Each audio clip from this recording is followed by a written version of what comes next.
All right, welcome back to another episode. And today we're going to do a little bit of, I'm going to call it wisdom. Can we call it wisdom? Wisdom. Our wisdom? I don't know. That would mean we're wise. I'm like, do we have In a our guest? own world, we're wise. I like the topic. It's called What We're Unlearning. I like So in our lives right now, what are we unlearning? And the first one is, what's a belief that you are unlearning? I went first last time, so I'm going to throw it that way. Either anybody, not me. What is a belief that I am unlearning? I have so many. Oh my Lord.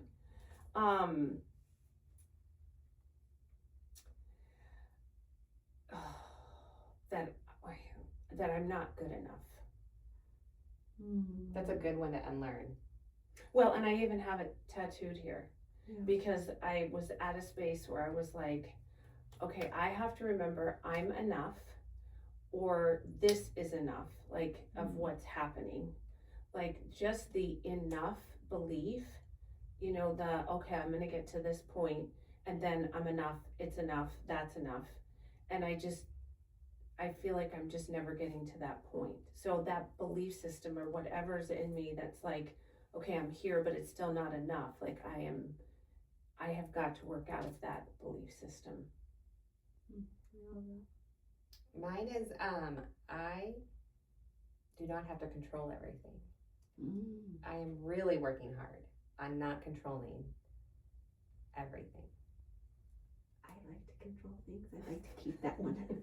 You can let it go and I'm going to pick it up. I'm trying to let it go. Like, let Terry handle things that he should be handling. Oh, okay. Like, you know, in life, like I try to control all of it. Yes. And then that doesn't always go well. And like, even for my kids, like trying to control and navigate everything that I can't control. But in my mind, I always was like, no, I can fix this. I control. And I've just gotten to where I'm just releasing it, that I can control what I decide to do. And you you have been working on I that. feel like I've been working really hard to try you to have. just be like, it's fine. They'll figure it out. I can't think of one that I'm trying to unbelieve, but one that I'm trying to believe. So I'm going to change the question a little bit. Other people's opinion about me is none of my business. That's a good one. Mm-hmm. Like, I need to remember that. I am such a people pleaser when it comes to, I want to meet the expectations that people have. And the second that I think for a moment that maybe I'm disappointing you or I'm not showing up the way you expected me to, I try and live up to other people's expectations, and that's exhausting. And just, it's not my business what you think about me. If you have a problem, come talk to me. I'm open to having a conversation, but it's not my business. I can't worry myself all day, every day about what everyone is thinking. That's a good one. It's very hard. It is hard. Yeah. Okay, what is a habit you're trying to unlearn? I'm trying to be on time. That You're gonna go there? I'm trying so hard. I'm failing equally as hard. But I'm trying very hard to learn that being on time is respecting other people's time, and that is important. I'm trying to think of all the other things that my husband told me to say. Why being on time is important to him. The lecture. Yes. I just learned with you too that if you tell me a time, I add 20 minutes to that so that I know if you tell me you'll be here at 2, I'm like, okay, I'll 2:20. I will get there by 2:15 and set things up, and then they'll show up. Because if I'm here at 2 and I'm like, where is everyone? And then no one's here. So I have learned to be on your on time. Thank you. We're sorry. What's your habit? I have so many of those too. I think one that's important is, I hear it all the time. I will ask people, are you okay? Like the people that I love in my life, like when I'll be like, are you okay? Mm-hmm. And then I've been told by someone that I lay next to at night that sometimes he's like, when you say that all the time, then it makes me think, am I not okay? Am I like what? And I'm like, I know, it's like I just feel the need to check in with the people that I love. So I'm learning that I can't stop myself. So I'm trying to change the verbiage where I'm like, are you good? Or like change it where I can still check in with the people that I love, but I'm not using that sentence that could make people be like, why do I not seem okay? Which I get, I understand that, but I just inherently have this need to check in with people. I guess maybe I should try and work on that instead of the wording. There. I feel like a habit, I am working really hard of not stress eating. And part of that, I'm working on that. But I feel like I am a stress eater, and then I'm trying to lose weight, and then I'll stress eat, and then I self-sabotage myself because then I eat a bunch of stuff I don't need to eat. And so I'm really trying to focus on, like, when I start getting stressed, I'm like, I don't need that. Like, I don't need the ice cream. I don't know. I'm really working on, because then I just feel like I'm on the same Ferris wheel, because I'm just constantly trying to lose weight, but I eat junk because I'm stressed. And so I'm trying not to. But it's so good. It's so dang good. Like, I can't have ice cream in the house. Like, it'd be like, where did that half gallon go? I'm like, I don't want to talk about it. And then Tara will be like, did you just buy that on Sunday? I'm like, we do not need to discuss when I bought the ice cream. I'm like, it's been a very stressful week. That's when you go to the store and buy another one very quickly. Just replace And it. if you see me sitting in the recliner with the whole half gallon in a spoon, you know it's been a really bad day. So I'm trying to break that habit. Oh, goodness. I think, I answered it, right? I did. I answered it. My habit. I'm You're on time. Yeah. Yes, sorry, I was just staring at You're you. looking, everyone's looking at me and I'm like, I talked. I already did it. Because unless I did it in my head, then I got a whole nother problem. What is a fear you're trying to unlearn?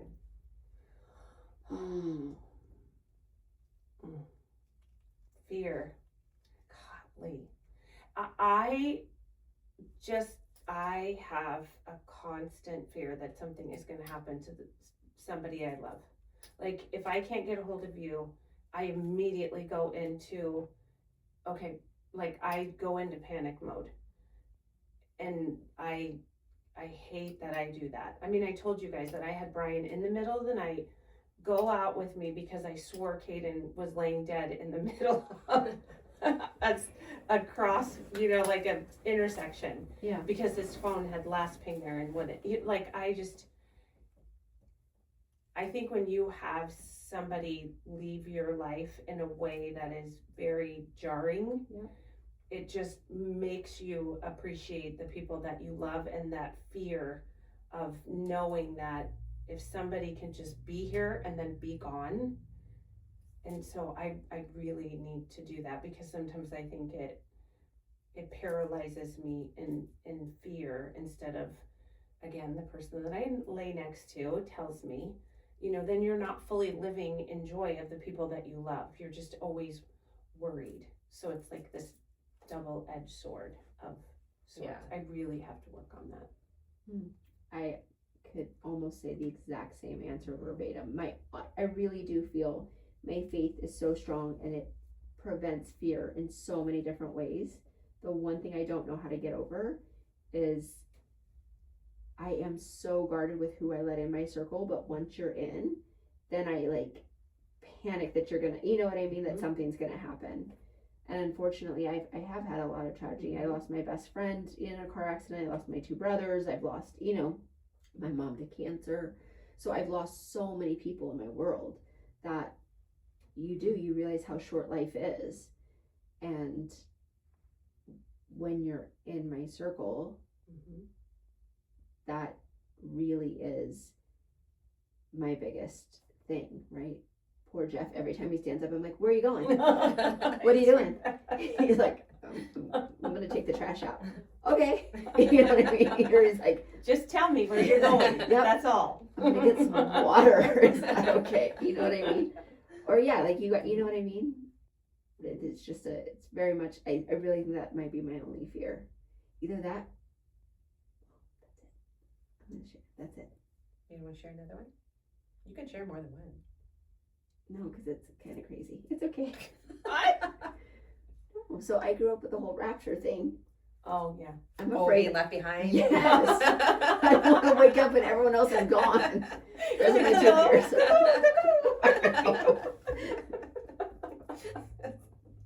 I was thinking, I'm always like, Lord, I'm not here for the fight, right? Not the one on the ground, the warriors. I feel like it's a mix of two. I mean, as a parent, I just think that's such a different level of fear, and Yeah. we've all had kids like they call in the middle. Like, why can our kid not call at 2 p.m.? They all got to call in the middle of the night. So I always have a fear with my phone of something happening with the boys. But honestly, and Terry says it to me because I give great advice to people, and I'm always like, go for it, and you got this, and I believe in you. But I have a huge fear of failure of myself. And so a lot of times, like, I will be so stressed about something or doing something because I'm like, no, what if that fails? And then I will get myself so worked up about it. And he's always like, you don't listen to your own advice I hear you on the phone with others. And I'm like, I know. I'm like, they can do it. And, but I think that's like a huge fear of me. It's just, every time I'm like, I'm gonna go do this, I'm like, I don't know. What are the all things that could go wrong? Mm-hmm. I love it when I give you your advice back to you. I know. That makes a lot of sense. I'm like, thanks. I got it from you. Like, most of the time I don't tell you where I got it from, but most of the time it's one of the two of you. If I had $1 for every time my husband's like, I just heard you on the phone. Did you hear yourself? I would be a millionaire. All right, let's change it over to what do you wish more women knew? What is a hard lesson that you learned that you wish more women knew about that would prevent them from that hard lesson? That people aren't thinking about you as much as you think they are. Yeah, that's we are so worried about every little detail and what are we wearing and what is this and what is that, and I mean with me, this wrinkle or that, or where'd that gray hair come from, or you know what I mean, whatever it is. And I can't tell you what even the people I love most were wearing last week, or if they got a new wrinkle, or if their lipstick wasn't, what? Like, nobody's thinking about us as much as we think that they are. And if we learn that, then it just makes things so much easier. That's a good one.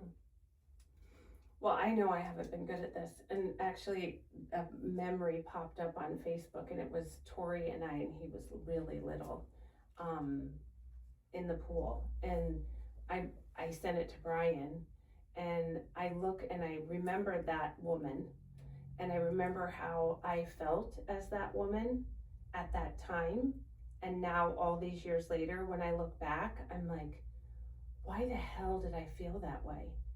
You know, it's like, love who you are at the time, because you're gonna look back and go, wow, I was looking really good then, right? And I was kind of looking pretty, you know, secure, and you know, like all these things. But then when I remember being in that space, I didn't feel that way.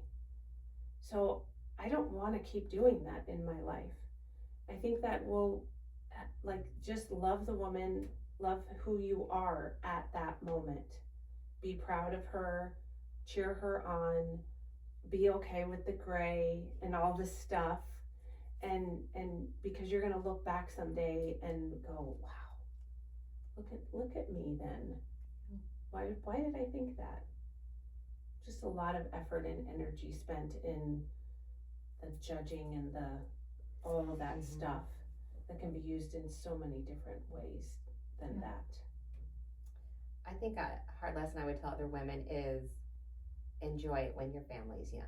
Because I feel like when people always say that, and I say it now to people too, I'm like that person where I'm like, enjoy this era. And I think when people say it to you when you're in it, you're so in it. But now when I look back, I'm like, why didn't I just take that extra 5 minutes for that book? Or like things now that I look back and I'm like, can I have a redo on a few things, because I would change things. And that part, you know, that email could have waited.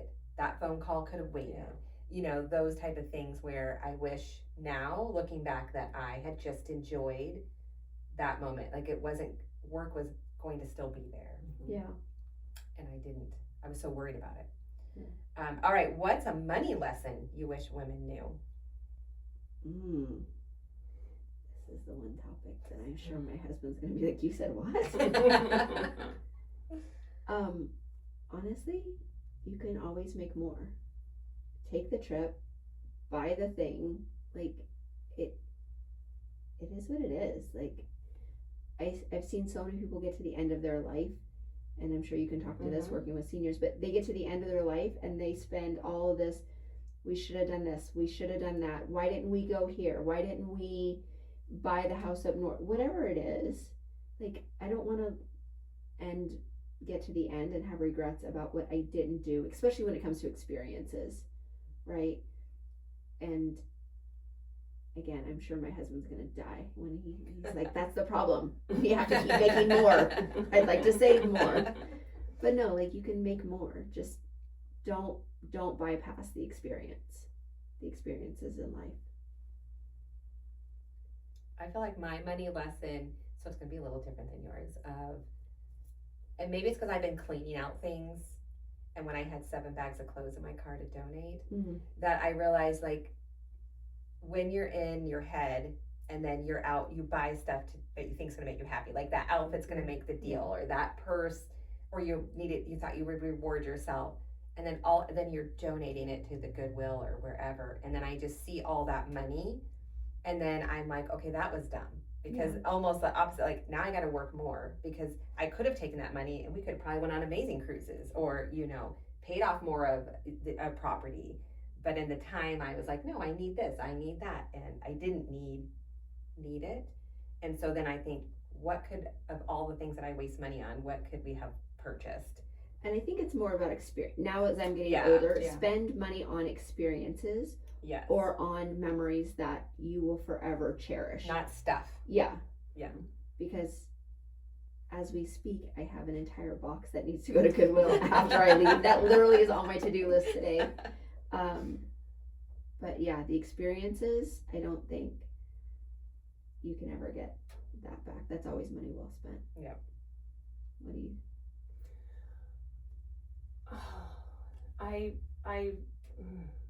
I think that I would say you have to determine what level of money security that you need as a woman. It doesn't have to be where you want to be, but a baseline level of money security at whatever age you're at, and it doesn't have to be, whatever that guy is that does all this stuff. And Dave Ramsey. Yeah. It doesn't have to be, but for you as an individual, because I think especially for women, when you have a level of financial security, wherever that is, that gives you the base to really determine how you want your life to be. And you don't have to expect or accept just whatever to get through moments. And that comes from way history of my world of it will cause you, especially then when you start having children or your life gets to a certain point. And I will say this for both men and women, to have your own so that you can stand on your own 2 feet no matter what happens around you is really important, because if you have that, you're living a life that you can, do the trips and do this and live your life, but know that it's all not falling apart while you're doing all the things that you love and want to do. So, money can be beautiful and it can be evil. It can be all the things that it can be. But there is something to be said for some level of personal financial security so that you can navigate life and feel like no matter what goes on around you, you don't have to take it or do it or not do it. No, it's an important. I have to have financial security, or I am not a nice person. I get so stressed and snippy, and that's probably one of the things that stresses me out the most, if it is not. I think I did grow up with a mom that was very women's right, women's live, and you gotta take care of yourself. And So I just, in my brain is always like, you gotta have so much to make sure everything will be okay if the world fell apart. And sometimes I drive Terry nuts with that, but it is a security thing. And I also feel like for women, I've seen so many women, I see it a lot online where they don't have the security. And in my mind, and probably the way I was raised, so differently on that, is just, I'm like, how did you not make sure you have a side gig, or you're doing this, or you're I don't know, doing DoorDash, putting money aside, where when they're posting like, I can't leave, I have nothing, and that in my brain, I can't, I'd be out with 3 jobs at night with the kids in the car if I had to, but I was raised that way. And like, you have to make sure you can take care of yourself, and that's good and bad, because Yeah, I think I was always told, have a marketable skill. That doesn't mean you have to be doing it, because I mean, if you've got 3 littles at home and someone's gonna look at you and tell you, go work 2 jobs, dude, come on, right? But if something happened where you needed to support yourself, support your children, support your family for whatever reason, have a marketable skill that you can tap into should you need to. Because you're right, it feels like every day I'm seeing online where there's these women that are like, I'm pregnant with my 3rd child, I'm in a bad situation, I don't know how to lead, and it's just scary. I think scary. Men and women need to have a marketable skill, right? And I think this younger generation needs training on it. I feel like we've lost a piece of that, where I don't know, I feel like our generation, like, we were all working and babysitting, like, if you wanted money, you were working, and I feel like the same, I see so much on social lately that I'm like, I feel like we're missing a gap of, like, I don't know, I get very protective of women when they are like, I can't get out, and I'm like, what do you mean? Like, let's figure this out, like, what can we do that we can make sure we are safe? All right, what is that you wish women knew? What's a confidence lesson? I like yours from earlier. I think we look better than we give ourselves credit for at every stage, right? There are, I look at pictures 10 years ago and I'm like, why in the world was I worried about what I look like there? And I'm learning now to love and appreciate my body the way that it is, right? Even as I'm consistently working on it, but to love the fact that this body got me through, I made 2 humans in this body. Like, that's crazy, it got me through the best days of my life. It's gotten me through the worst days. It's carried me, through weight gain and weight loss and like sickness and how, like, it's done a great job for me. So just to appreciate where you are, right? What about you? I was trying to think of that as a confidence lesson. I think for me is, like you said, on a marketable skill. I feel like if you know what you're good at, then go for it. And don't worry what anyone thinks. Like, if whatever your skill is and you know that you provide value, like, now I just own it. Like, I'm not that it's cocky or anything, but it's like, if I feel like I can bring value to people, I'm going to do it. Where before I'd be like, oh, what if I say something wrong? Or what if they, it doesn't work out, where now I don't. I feel like I've been through a lot of valleys, and now when people ask me for advice, even if I don't listen to my own, that I do give it. And I feel like I'm confident that I know I'm guiding people the right way. Yeah. And through a true, genuine heart and faith on it. I love that. I gotta circle back to exactly what I talked about a minute ago. I think that if somebody has personal security in who they are, and potentially, that safety net of the financial, and again, you could be a young person that is in an apartment and you're doing your job, but you just have a little bit of that financial security, then all the other parts of you feel good. Do you think that leads to confidence then? I think when you can take care of yourself, that is a huge confidence thing. When you can stand on your own 2 feet, no matter what, then all the other parts and pieces just come from that. I mean, I know that I've been out and about, and you will see somebody walk in the room and that confidence comes you know, from a whole bunch of different levels. And I just think when you build a life on a good base, no matter what that base is, it'll be different throughout life, then that is the ultimate confidence to know I can stand on my own 2 feet. Yeah. And then that leans into what you say, no matter what, I have a marketable skill, no matter what, I know who I am. And then you start to kind of play around with who you are from that. I love that too. And I think confidence, I talk when you walk in a room, I feel like people who are just happy make me happy in rooms now. Like, and it's just a simple smile in life lately. Like, I feel like when someone walks in the room and they're smiling, I'm like, okay, you may not own it, but you just made someone's day just by a smile. Yep. And that to me is, I feel like a lesson for people is just walk in a room and smile at someone. You don't know what they've been through that day. Yep. And that one smile might make their entire day of like, okay, someone was nice to me today. Yep. Because people are so mean. All right, what's a boundary lesson you wish more women knew? We all look at you. I would go last on this Come on, one. boundary queen. I'm not. I'm trying to figure it out every day. Boundaries are just, I feel like boundaries are just suggestions at the moment of something that may feel uncomfortable that I've been really good at getting through. I don't know. You guys talking, maybe I'll figure out something that I've actually succeeded on. I think so I feel like in boundaries, a lesson that I ask myself is, like I said earlier on one, was, will this matter in a month? If it doesn't matter in a month, then is it worth me getting stressed out like you're overdoing my boundary? Or does it make me happy? Like, I feel like learning on boundaries is it that I am selfish? Like, does it make me happy? Is this going to impact me in a month, good or bad? And do I bring value, or does someone bring value to me?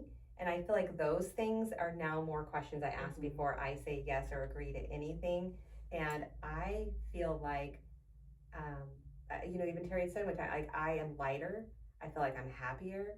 I don't feel guilty if I cancel stuff. Like, I just feel like, I don't know. It's my own little world and bubble, and I'm happy living in it. And it's just, like, I just have my little basket with flowers, and I'm just happy. And my own little boundary world. Yeah.